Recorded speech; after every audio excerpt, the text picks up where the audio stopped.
여러분 안녕하십니까? 3월 19일 수요일 KTV 뉴스 시작합니다.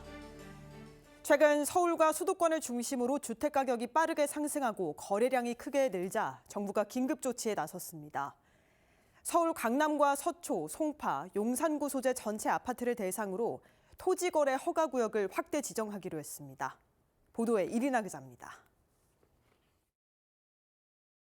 주택 시장에 다시 불안 조짐이 나타나고 있습니다. 지난달 서울 주택 매매 가격 지수가 1월 0.04%에서 0.18%로 상승하면서 지난해 11월 이후 가장 큰 폭으로 올랐습니다. 반면 지방은 하락세가 지속되고 있는 상황입니다. 서울의 주간 주택 거래량도 가파르게 늘고 있습니다. 약 1,000건을 유지하던 거래량이 2,000건으로 오르기까지 지난해엔 13주가량이 걸렸지만 최근 들어서는 4주 만에 도달한 겁니다. 서울을 중심으로 그 외 수도권 지역으로 주택가격 상승세가 확대될 우려가 커지자 정부가 긴급 대응에 나섰습니다. 주택가격 불안이 확산되지 않도록 관계부처와 지자체가 공조해 단호히 대응하겠습니다. 부동산 관련 규제, 금융 등 모든 가용수단을 총동원해 집값 상승 요인을 차단하겠습니다. 먼저 최근 높은 상승세를 보이고 있는 서울 주요 지역을 중심으로 토지 거래 허가 구역을 확대 지정합니다. 대상 지역은 강남구와 서초구, 송파구와 용산구 소재 전체 아파트로 약 2,200개 단지, 40만 가구에 이릅니다. 기간은 오는 24일부터 6개월간인데 24일부터 체결된 신규 매매 계약분부터 적용됩니다.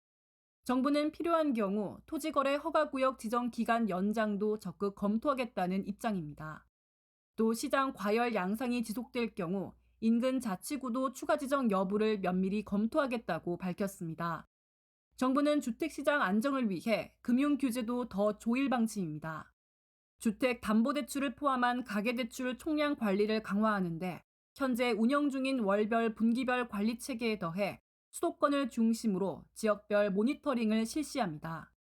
강남 3구 등 주요 지역에 대해서는 주택담보대출 취급 점검을 강화하고 당초 오는 7월로 예정돼 있던 전세자금 대출 보증 비율 하향도 5월로 앞당깁니다.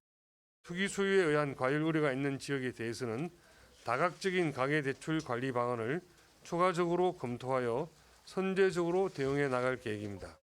아울러 서울시와 합동점검반을 이달부터 가동해 이상거래와 집값 담합 행위를 파악하고 편법 대출과 허위 신고 등 불법 행위에 대한 집중 기획조사도 이번 달부터 강도 높게 실시할 것이라고 강조했습니다.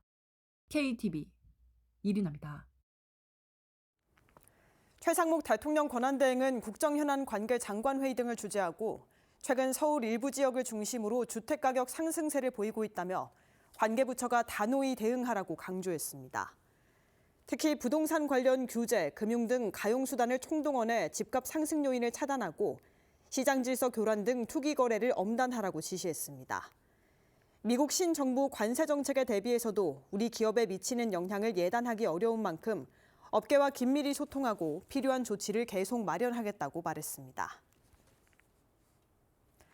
미국 재무장관이 다음 달 2일 국가별 상호 관세율을 발표하겠다고 밝혔습니다. 불공정 무역 관행을 중단하면 상호 관세를 피할 수도 있다고 언급했는데요. 이 소식은 이혜진 기자가 전하겠습니다. 도널드 트럼프 미국 대통령은 지난 12일 다음 달 2일 상호 관세가 시작되기 전까지는 유연성을 발휘할 수 있다고 밝혔습니다. 일부 국가와 협상을 통한 관세 유예 가능성을 시사한 겁니다. I'll always have flexibility, but there will be very little flexibility once we start. 스콧 베센트 미국 재무장관도 현지 시간 18일 언론 인터뷰를 통해 이런 가능성을 뒷받침했습니다. 베센트 장관은 우선 다음 달 2일 다른 나라에 대한 관세 명단을 공개할 거라고 밝혔습니다. 다만 미국이 불공정하다고 여기는 무역 관행을 중단한다면 해당 국가는 상호 관세를 피할 수 있다고 말했습니다. 이와 함께 무역에서 미국을 불공정하게 대우했던 교역 상대국 중 일부가 이미 트럼프 대통령을 찾아와 관세 관련 협상을 진행하고 있다고 언급했습니다. 이 때문에 다음 달 2일 일부 국가엔 관세 부과를 시행하지 않을 것으로 본다고 전했습니다. 베센트 장관은 이어 미국 무역대표부와 상무부가 관세율을 산정하고 있고 상호 관세율은 국가별로 다를 거라고 덧붙였습니다. 트럼프 행정부는 계속해서 관세 부과를 압박 수단으로 활용하고 있습니다. 미 백악관은 앞서 미국이 무역 적자를 보는 대표 국가 중 하나로 한국을 거론하기도 했습니다. 유럽과 중국, 한국에 대한 무역 적자가 수년째 이어지고 있다며 비관세 장벽 철폐를 촉구한 겁니다. 지난해 한국의 대미 무역 흑자는 557억 달러, 우리 돈으로는 약 81조 원으로 미국 입장에서 한국은 8번째로 무역 적자 규모가 큰 교역 대상국입니다. KTV 이혜진입니다. 정부가 미국 신정부의 관세 정책에 따른 기업 애로를 적극 해소하기로 했습니다. 또 우리 경제의 성장 동력을 끌어올릴 수 있도록 규제 개선과 신산업 육성에도 나섭니다. 심국진 기자의 보도입니다. 최상목 대통령 권한대행은 국정현안 관계장관 회의 등을 주재하고 미국 신정부의 관세 정책 영향 등을 점검했습니다. 최 권한대행은 지난 12일부터 철강, 알루미늄에 대한 관세 부과가 시작됐고 4월 2일에 상호관세도 예고돼 있다고 말했습니다. 그러면서 구체적인 정책 내용 등 불확실성이 매우 커 우리 기업에 미치는 영향을 예단하기 어려운 상황이라고 평가했습니다.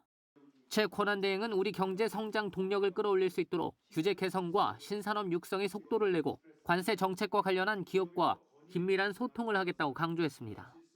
불확실한 상황에서는 한 걸음이 중요합니다. 정부는 업계와 더욱 긴밀히 소통하면서 필요한 분야의 필요한 조치들을 계속 마련해 나가겠습니다. 회의에서는 철강, 알루미늄 통상 리스크와 불공정 수입 대응 방안을 논의했습니다. 최 권한대행은 정부가 통상 리스크 최소화를 위해 미국 등 주요국과 고위, 실무급 협의를 지속하겠다고 밝혔습니다. 관세 부과에 따른 기업 어려움을 해소하기 위해 관세 피해 수출 기업 대상 무역 보험 프로그램을 철강업계에 우선 제공합니다. 중소기업 전용 관세로 컨설팅 프로그램도 별도 신설하고 미국 관세 조치 등 수익 규제에 대한 대응을 지원하는 현지 거점 기관도 구축하겠다고 전했습니다. 아울러 제3국 경유를 통한 우회 덤핑에 대해서는 우회 덤핑 방지 관세를 부과할 수 있도록 개선하기로 했습니다. 우리 철강 업계가 그동안 축적한 경쟁력과 경험을 토대로 당면한 문제들을 극복할 수 있도록 뒷받침하겠습니다. 신속한 기술 개발과 제조, 가공의 중요한 핵심 산업의 수출 지원을 위해 보세 가공 제도도 혁신합니다. 최 권한대행은 신성장 4.0 프로젝트를 통해 신산업 분야에 75조 4천억 원의 정책금융을 지원하고 첨단 분야의 시제품 검증 기간을 단축하겠다고 밝혔습니다. 세관 신고 없이 공장 간 물류를 이동할 수 있는 단일 보세 공장의 특허 요건도 완화해 선박 등 주력 수출품의 제조 기간도 단축하기로 했습니다. 한편 올해 가뭄에 대비해 매주 관계부처 합동 가뭄대책 TF를 가동하고 상습 가뭄재해 지역에 대한 지원 방안을 개선하기로 했습니다. KTV 신국진입니다. KTV 뉴스를 마칩니다. 저희는 내일도 국정 소식을 한 걸음 더 빠르게 전해드리겠습니다. 함께해 주신 여러분 고맙습니다.